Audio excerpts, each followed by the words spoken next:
Women Who Broke the Rules, Sonia Sotomayor, Chapter 3, Alice in Wonderland.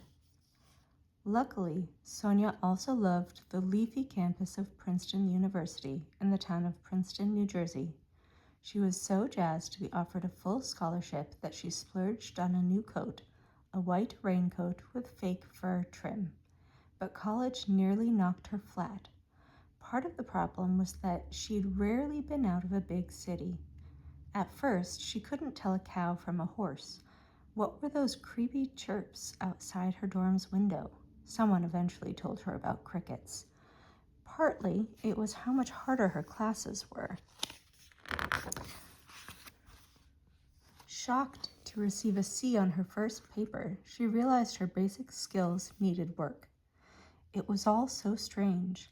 I felt like an alien landing in a different universe, she said. In 1972, there were only a few Latino students and no Latino professors or staff. Women were greatly outnumbered, too.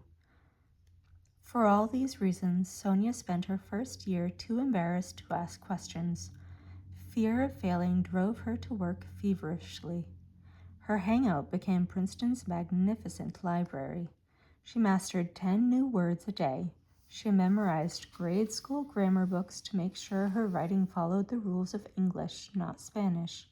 She'd never been to a bookstore before, but she found her local Barnes & Noble and bought Alice's Adventures in Wonderland.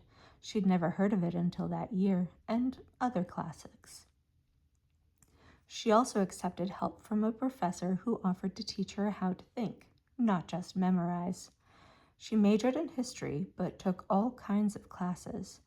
Now she earned almost all A's. Her worst ordeal was the psychology lab. It required her to hold rats. With her fear of creepy, crawly things, she screamed and ran out of the room, but she still managed to get a good grade. She blossomed, going from being shy to speaking out. Ironically, it was on this mostly all-white campus that she found her Puerto Rican roots. She co-chaired an organization working for more opportunity for Puerto Rican students. Princeton's president began turning to Sonia for advice on Latino issues. He went on to hire its first Latino administrator and professor. She still wanted to be a lawyer, maybe even a judge. One day she read about something she'd never heard of, the Supreme Court. These were the most important judges in the land, 9 scholars in long black robes, all men of course. They ruled on the hardest cases. And she found out how you could become a judge in any court. It's not a job you can apply for. When you're very old, you can get appointed or nominated. Tricky.